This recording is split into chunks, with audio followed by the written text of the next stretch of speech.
5,000 ರೂಪಾಯಿ ಡೀಸೆಲ್, 1,000 ರೂಪಾಯಿ ಕ್ಯಾಶ್ ಇಸ್ಕೊಂಡಿದ್ದೀವಿ. ಯಾಕೆಂದ್ರೆ ಊಟದ ಖರ್ಚು ಎಲ್ಲದಕ್ಕೂ ಬೇಕಲ್ಲ, ತಿಂಡಿ, ಊಟ, ಕಾಫಿ, ಟೀ, ನೀರು ಎಲ್ಲದಕ್ಕೂ 1,000 ರೂಪಾಯಿ ಇಸ್ಕೊಂಡಿದ್ದೀವಿ. ಎಷ್ಟು ಖರ್ಚಾಗುತ್ತೆ ಗೊತ್ತಿಲ್ಲ, ಎಕ್ಸ್ಟ್ರಾನ ಹೋಗುತ್ತಾ ಇಲ್ಲ ಇದ್ರಲ್ಲೇ ಮಿಕ್ಕುತ್ತಾ ನೋಡೋಣ. ಇವಾಗ 5,000 ರೂಪಾಯಿ ಹಾಸ್ಕೊಂಡಿದ್ದೀವಿ ಡೀಸೆಲ್. ಇವಾಗ ಬೇಕಂಡು ಹೋಯ್ತಾ ಇದೀವಿ. ಇವಾಗ ಹೊಲ್ಟಿದ್ದೀವಿ. ಯಾಕಪ್ಪ ಅಂದ್ರೆ ಏನು ಇದ್ದಕ್ಕೋಸ್ಕರ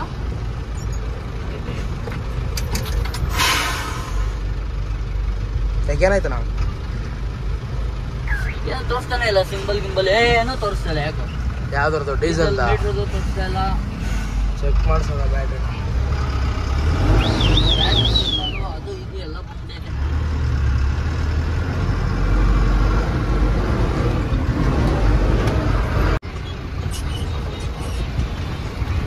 ನೈಸ್ ರೋಡಿಗೆ ಬಂದ್ಬಿಟ್ಟಿದ್ದೀವಿ.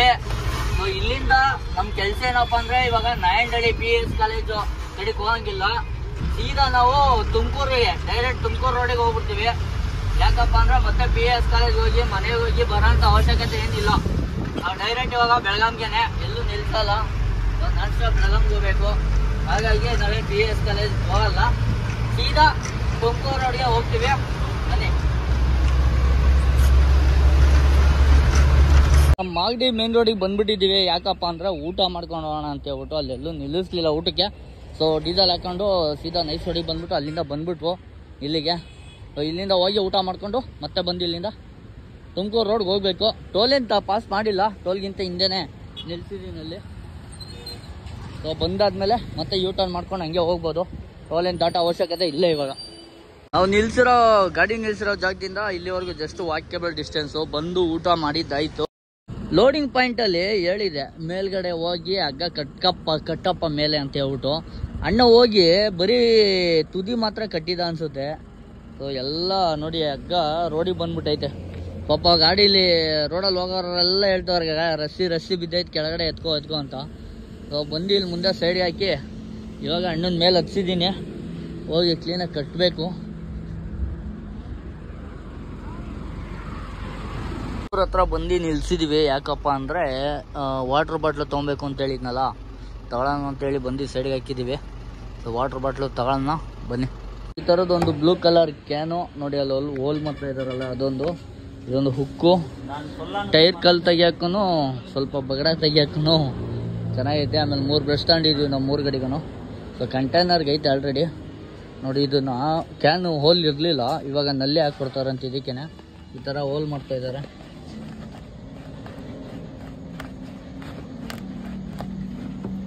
ಹೌದಾ?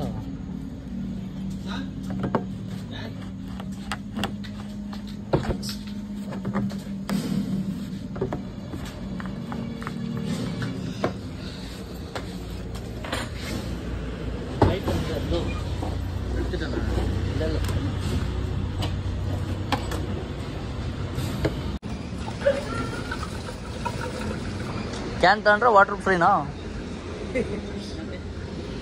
ವಾಟರ್ ತಂದ್ರೆ ಕ್ಯಾನ್ ಫ್ರೀ ಅಂತ ಕೇಳಿದ್ರು. ಕ್ಯಾನ್ ತಂದ್ರೆ ವಾಟರ್ ಫ್ರೀ.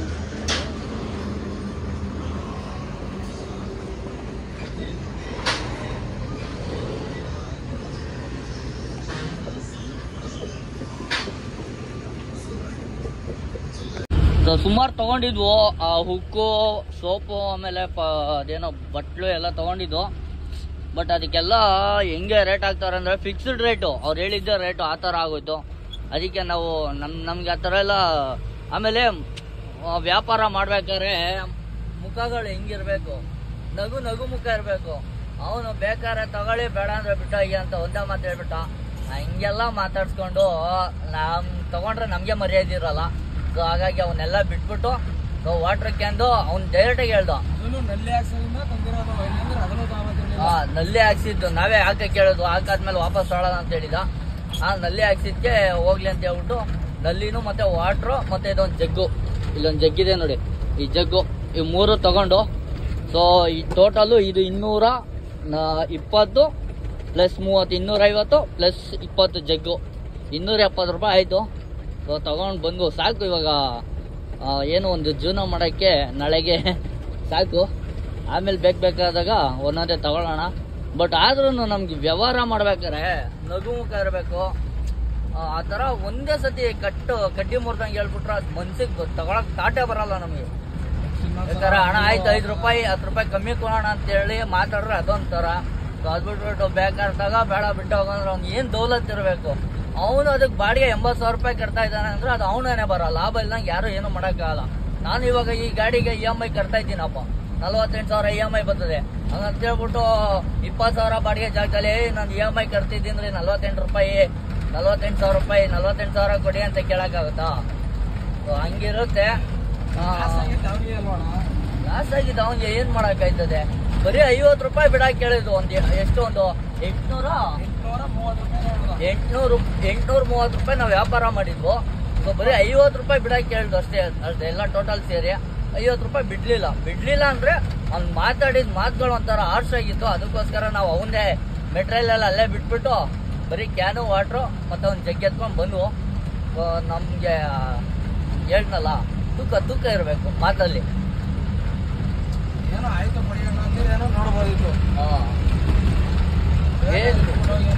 ಏನು ಇಲ್ಲ, ಕನ್ವಿನ್ಸ್ ಎಂತದಿಲ್ಲ, ಡೈರೆಕ್ಟ್ ಹಿಟ್ಟು. ಬನ್ನಿ ಹೋಗೋಣ ಸುಮ್ಮನೆ ಯಾಕೆ ಮಾತುಗಳು. ಅಣ್ಣ ಗಾಡಿಗೆ ಬಂದು ಫಸ್ಟ್ ಡೇನೆ ಗಾಡಿನ ಕೈ ಕೊಟ್ಬಿಟ್ಟಿದ್ದೀವಿ. ಹೆಂಗೆ ಓಡಿಸ್ತಾನೆ ನೋಡೋಣ ಅಂತ ಹೇಳ್ಬಿಟ್ಟು ಅಣ್ಣ ಮಾತ್ರ ಗಾಡಿ ಚೆನ್ನಾಗೇ ಓಡಿಸ್ತಾ ಇದ್ದಾನೆ. ಬಟ್ ಏನು ಪ್ರಾಬ್ಲಮ್ಮು ಅಂದರೆ ಸ್ವಲ್ಪ ಗಾಬರಿ ಮನುಷ್ಯ. ಸೊ ಯಾವ ಧೈರ್ಯದ ಮೇಲೆ ಕೊಟ್ಟಿದ್ದೀವಿ ಅಂತ ನಮಗೂ ಗೊತ್ತಿಲ್ಲ. ಬಟ್ ಓಡಿಸ್ತೀವಿ ಅನ್ನೋರಿಗೆ ಕೊಟ್ಬಿಡ್ಬೇಕು. ಸೊ ಒಂದು ಧೈರ್ಯ ಒಂದು ನಂಬಿಕೆಯಿಂದ. ಸೊ ನೋಡೋಣ ಎಷ್ಟು ಓಡಿಸ್ತಾರೆ ಅಂತ. ಮತ್ತೆ ಬಂದ್ ಕಡೆಗೆ ತಿರುಗಿಸ್ಬಿಟ್ಟಿದ್ದೀವಿ ಗಾಡಿನ. ಯಾಕಪ್ಪ ಅಂದ್ರೆ ಬೆಂಗಳೂರಲ್ಲಿ ಬರೀ 4 ಪ್ಲಸ್ ಒಂದು 5,000 ರೂಪಾಯಿಗೆ ಹಾಕ್ಸಿದ್ವು. ಇವಾಗ ಒಂದು 4,000 ರೂಪಾಯಿಗೆ ಹಾಕ್ಸ್ಕೊಂಬೋಣ. ಇದ್ರೆ ಗಾಡೀಲಿ ಇರುತ್ತೆ, ಎಲ್ಲೂ ಹೋಗಲ್ಲ ಅಂತ ಒಂದು 4,000ಕ್ಕೆ ಹಾಕ್ಸ್ಕೊಳ್ಳೋಣ ಅಂತ ಹೇಳಿ ಇಂಡಿಯನ್ ಇಲ್ಲಿ ಪೆಟ್ರೋಲ್ ಬಂಕ್ ಒಳಗಡೆ ಬರ್ತಾ ಇದ್ದೀವಿ. ಸೊ ಮತ್ತೆ ಇಲ್ಲಿ ಒಂದು 4,000 ಹಾಕ್ಸ್ಕೊಂಡು ಹೊರಡಬೇಕು. ನೋಡಿ ಗುರು, ನಿದ್ದೆಗಣ್ಣಲ್ಲೇ ನಾವು ಬಂದ್ಬಿಟ್ರೆ ಅವನ ಅಣ್ಣ.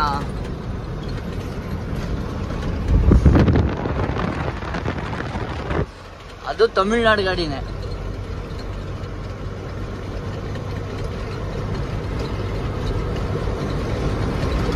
ಇನ್ನೇನು ನಿಯರ್ ಬೈ ಅನ್ಲೋಡ್ ಪಾಯಿಂಟ್ ಅಲ್ಲಿ ಇದ್ದೀವಿ.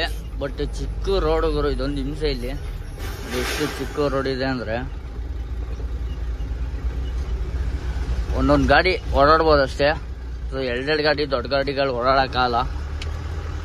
ಇನ್ನೊಂದು ಯಾವುದೋ ಒಂದು ಊರೊಳಗಡೆ ಹೊಂಟೋಗ್ಬಿಟ್ಟಿದ್ದು. ಆಮೇಲೆ ಇನ್ನೊಂದು ಲೊಕೇಶನ್ ಹಾಕ್ಕೊಂಡು ಇವಾಗ ಹೋಗ್ತಾ ಇದ್ದೀವಿ. ಇನ್ನು 1.5 ಕಿಲೋಮೀಟ್ರ್ ಇದೆ ಅನ್ಲೋಡ್ ಪಾಯಿಂಟು. ರೀಚ್ ಆಗೋಣ ಬನ್ನಿ. ಬೇಗ ಖಾಲಿ ಮಾಡ್ಕೊಂಡ್ರೆ ಇನ್ನೊಂದು ಲೋಡ್ ಮಾಡ್ಬೋದಾ ಅಂತ ಯೋಚನೆ ಮಾಡೋಣ.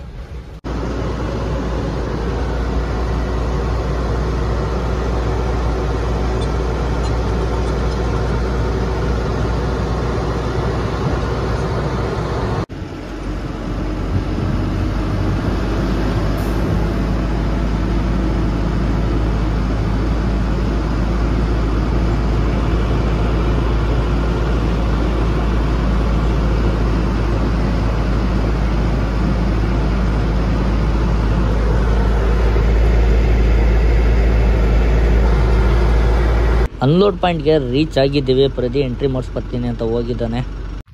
ಗಾಡಿನ ಅಲ್ಲಿ ಅನ್ಲೋಡ್ ಪಾಯಿಂಟ್ ಹತ್ರ ಬಿಟ್ಟಿದ್ದೀವಿ. ಅನ್ಲೋಡ್ ಪಾಯಿಂಟ್ ಅಲ್ಲಲ್ಲ, ಬೇರೆ ಕಡೆ ಹಾಕ್ಸ್ತಾರೆ. ಸೊ ಲೇಬರ್ ಬರಬೇಕಂತೆ, ಹೊರಗಡೆ ಲೇಬರ್ ಕರೆಸ್ತಾರಂತೆ. ಅದಕ್ಕೆ ಪೈಸಾ ನಾವೇ ಕೊಡಬೇಕಂತೆ. ಸೊ ನಮ್ಮ ಪಾರ್ಟಿಗೆ ಕೊಡ್ತೀನಿ ಅಂತ ಹೇಳೋರೆ. ಹಾಗಾಗಿ ಅವರು ಲೇಬರ್ ಬರೋವ್ರಿಗೂ ವೆಯ್ಟ್ ಮಾಡಬೇಕು. ಬೆಳಗಿಂದ ಟಿಫನ್ ಏನು ಮಾಡಿಲ್ಲ. ನಿನ್ನೆ ಹಿರಿಯೂರಲ್ಲಿ ವಾಟ್ರ್ ತೊಗೊಂಡಿದ್ದು ಎಷ್ಟು ಯೂಸ್ ಆಯಿತು ಅಂದರೆ ಇವಾಗ ಫ್ರೆಶ್ ಅಪ್ ಎಲ್ಲ ಇವಾಗ ಅದರಲ್ಲೇ ಆದವು ಇಬ್ಬರು ಕೂಡ. ಸೊ ಇವಾಗ ಅಲ್ಲಿ ನಾಷ್ಟ ಸಿಗುತ್ತೆ ಅಂತ ಹೇಳಿದ್ದಾರೆ. ಹೋಗಿ ನಾಷ್ಟ ಮಾಡ್ಕೊಬರೋಣ ಬನ್ನಿ. ಅಣ್ಣ ತಿಂಡಿ ಏನಿದೆ? ತಿಂಡಿ ಆಮ್ಲೆಟ್ ಮಾಡಿ. ಏನು ಮಾಡ್ತೀರಾ? ತತ್ತಿ ಆಮ್ಲೆಟಾ? ಬೇರೆ ಬೇರೆ ಬಡಂಗಿ.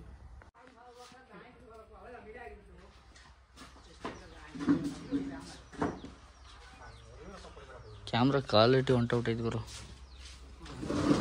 ಆ್ಯಕ್ಚುಲಿ ಇಲ್ಲೂ ಕೂಡ ಟಿಫನ್ ಇಲ್ಲ, ಖಾಲಿ ಆಗಿಬಿಟ್ಟಿದೆ. ಸೊ ಇವಾಗ ಬ್ರೆಡ್ ಆಮ್ಲೆಟು ಒಂದಿದೆ ಅಂತ ಹೇಳಿದ್ರು. ಬ್ರೆಡ್ ಆಮ್ಲೆಟ್ ಇದೆ ಅಂದರು. ಸೊ ಅದನ್ನೇ ಮಾಡಿಕೊಡಿ, ಹೊಟ್ಟೆ ತುಂಬಿದ್ರೆ ಸಾಕು ಅಂತ ಹೇಳ್ಬಿಟ್ಟು ಮಾಡಿಸ್ತಾ ಇದ್ದೀವಿ. ಸೊ ಬ್ರೆಡ್ ಆಮ್ಲೆಟೇ ತಿನ್ಕೊಂಡು ದಿನ ಕಳಿಬೇಕು ಇವಾಗ. ಬೆಳಿಗ್ಗೆ ಟಿಫನು, ಮಧ್ಯಾಹ್ನ ಊಟ ಎರಡೂ.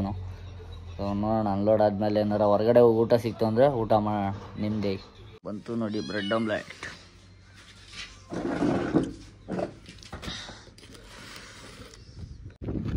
ಸ್ನ್ಯಾಕ್ಸ್ ಎಲ್ಲ ತಿನ್ಕೊಂಡು ಗಾಡಿ ಹತ್ರ ಬಂದ್ವು. ಬಟ್ ಇನ್ನೂ ಅನ್ಲೋಡಿಗೆ ಕರೆದಿರಲಿಲ್ಲ. ಗಾಡಿ ಎಲ್ಲ ಎಂಟ್ರಿ ಮಾಡ್ಸೋಕ್ಕೆ ಒಂದು ಸ್ವಲ್ಪ ಪ್ರೊಸೆಸಿಂಗ್ ಟೈಮ್ ಹಿಡಿಯುತ್ತೆ ಅಂತ ಹೇಳಿದರು.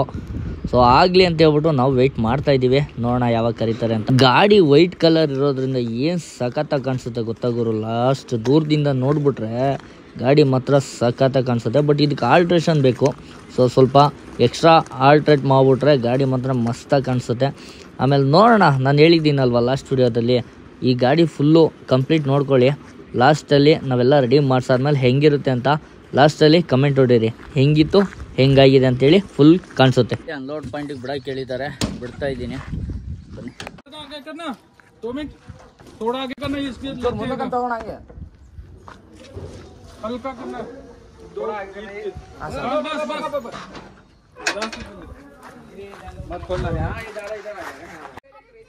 ಗಾಡಿ ಆ್ಯಕ್ಚುಲಿ ಅನ್ಲೋಡ್ ಪಾಯಿಂಟ್ಗೆ ಹಾಕಿದ್ದೀವಿ. ಯಾಕಪ್ಪ ಅಂದರೆ ಖಾಲಿ ಮಾಡೋಕ್ಕೆ. ಬಟ್ ಸ್ಟಾಪ್ ಮಾಡಿಸಿದ್ದಾರೆ, ಖಾಲಿ ಮಾಡೋದು ಬೇಡ ಅಂತ. ಅದು ಯಾಕೆ ಅಂದರೆ ಯಾರೊಬ್ಬರು ಸಾಹೇಬ್ರು ಬರಬೇಕಂತೆ, ಅವ್ರು ಬಂದು ಚೆಕ್ಕಿಂಗ್ ಮಾಡಿ, ಸೊ ಅದೆಲ್ಲ ನೋಡಿ ಅವ್ರು ಓಕೆ ಮಾಡಾದ್ಮೇಲೆ ಆಮೇಲೆ ಅನ್ಲೋ ಮಾಡ್ತಾರಂತೆ. ಸೊ ಒಬ್ಬರು ಸಾಹೇಬ್ರು ಬಂದು ಚೆಕ್ಕಿಂಗ್ ಮಾಡೋವರೆಗೂ ಹಿಂಗೆ ನಿಲ್ಲಿಸ್ಬೇಕಂತೆ. ನಾವು ಅರ್ಧ ಆಲೆ ಹಗ್ಗ ಬಿಚ್ಚಿದ್ವು, ಅದಾದ್ಮೇಲೆ ಸ್ಟಾಪ್ ಮಾಡಿ ಅಂತ ಹೇಳಿದ್ರು, ಅದಕ್ಕೆ ಸ್ಟಾಪ್ ಮಾಡಿದ್ದೀವಿ. ಅವ್ರು ಬಂದು ನೋಡಾದ್ಮೇಲೆ ಫುಲ್ ಬಿಚ್ಚಿಬಿಟ್ಟು ಆಮೇಲೆ ಅನ್ಲೋ ಮಾಡೋಕ್ಕೆ ಬಿಡೋದು. ಇವರೇ ನೋಡಿ ಲೇಬರು, ಇವರು ಇಲ್ಲಿನ ಲೋಕಲ್ ಅವರು 2 ಅವರಲ್ಲಿ ಅನ್ಲೋ ಮಾಡ್ಕೊಡ್ತಾರಂತೆ. ಅನ್ಲೋ ಮಾಡಲಿ. ಸಾಹೇಬ್ರು ಬರೋದು ಎಷ್ಟೊತ್ತು ಗಣ ಬಂದವ್ರ? ಅವ್ರು ನೋಡ್ಬೇಕು, ನೋಡಿ ಎಲ್ಲ ಇವ್ನು ಚೆಕ್ ಮಾಡ್ತಾರೆ, ಇದನ್ನೆಲ್ಲ ತೆಗಿನ ಎಲ್ಲ ಚೆಕ್ ಮಾಡ್ತಾರ. ಏನು ಬಾಂಬ್ ಬೇಕೊಂಬಂದಿರ್ತೀವಿ ಅಂತನಾ? ಕಡಿಮೆ ಬಾಕ್ಸ ಎಲ್ಲ ನೋಡ್ತಾರ ಇಲ್ಲಿ ಒಳಗೆ. ಕಡಿಮೆ ಬಾಕ್ಸ್ ಇರ್ತಾವ ಅಂತ ಇಲ್ಲಿ ಕುತ್ಕೊಂಡು ನೋಡ್ತಾರ. ಅದಕ್ಕಾಗಿ ಅವ್ರಿಗೆ ಬಾಳದ್ ಕೊಂಡಾಕ್ ಆಗೋದಿಲ್ಲ.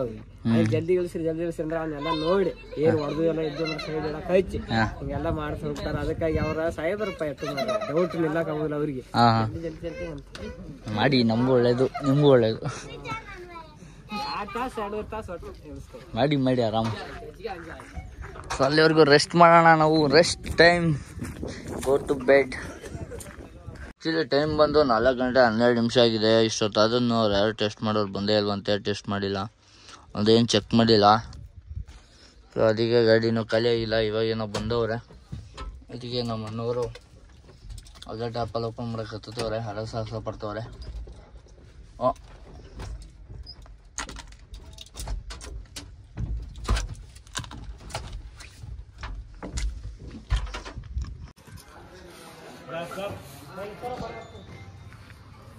ನಲ್ಲಿ ಗಾಡಿ ಎಲ್ಲ ಖಾಲಿ ಮಾಡಿದ್ದಾಯ್ತು, ರಿಸೀವ್ಡ್ ಕೂಡ ಇಸ್ಕೊಂಡಿದ್ದಾಯ್ತು. ಅನ್ಲೋಡಿಂಗ್ ಚಾರ್ಜ್ 3000 ರೂಪಾಯಿ ಆಯಿತು ಗುರು. ಬಟ್ ನಾವೇನು ಕೊಡಲಿಲ್ಲ, ಪಾರ್ಟಿನೇ ಕೊಟ್ಟಿದ್ದು. ಸೊ ಪಾರ್ಟಿ ಕಡೆಯಿಂದ ಪೇ ಮಾಡಿಸ್ಬಿಟ್ಟು ಸೊ ರಿಸೀವ್ಡು ಇಸ್ಕೊಂಡು ಬಂದಿದ್ದೀವಿ. ಇಲ್ಲಿ ಲೋಡಿಂಗು ಅನ್ಲೋಡಿಂಗ್ ಏನು ಚಾರ್ಜಸ್ ಬರೋಲ್ಲ ಡ್ರಿಂಕ್ಸಲ್ಲಿ, ಅದೊಂದು ಖುಷಿ ವಿಚಾರ. ನಮ್ಮ ಅಣ್ಣ ಅಂತೂ ಫುಲ್ಲು ನೆನ್ನೆಯಿಂದ ನಮಗೆ ಆ್ಯಕ್ಚುಲಿ ಏನಂದರೆ ಊಟದ್ದು ಗುರು, ಕರೆಕ್ಟಾಗಿ ಊಟಗಳು ಸಿಗ್ತಾಯಿಲ್ಲ ನಮಗೆ, ಅದೇ ಹಿಂಸೆ ಆಗಿರೋದು. ಊಟ ನೋಡಿ, ಬೆಳಗ್ಗೆ ನಾಷ್ಟ ಅದೇನೋ ಬ್ರೆಡ್ ಆಮ್ಲೆಟ್ ತಿನ್ಕೊಂಬಂದಿದ್ದು, ಆಮೇಲೆ ಊಟ ಏನೂ ಮಾಡಿಲ್ಲ. ಸೊ ಬನ್ನಿ ಇವಾಗ ಹೋಗ್ಬಿಟ್ಟು ಅಲ್ಲೆಲ್ಲ ಊಟ ಮಾಡ್ಕೊಂಬಿಡೋಣ. ಸೊ ನಮಗೂ ಒಂದು ಸ್ವಲ್ಪ ನೆಮ್ಮದಿ ಆಗುತ್ತೆ. ಸೊ ಈ ವ್ಲಾಗ್ನ ಇಲ್ಲಿಗೆ ಎಂಡ್ ಮಾಡ್ತಾಯಿದ್ದೀನಿ. ವಿಡಿಯೋ ಇಷ್ಟ ಆಗಿದ್ರೆ ಲೈಕ್ ಮಾಡಿ, ಶೇರ್ ಮಾಡಿ, ಸಬ್ಸ್ಕ್ರೈಬ್ ಮಾಡ್ಕೊಳ್ಳಿ. ಮತ್ತೆ ಮುಂದಿನ ವಿಡಿಯೋದಲ್ಲಿ ಸಿಗೋಣ. ಅಲ್ಲಿವರೆಗೂ ಟೇಕ್ ಕೇರ್, ಬೈ ಬೈ.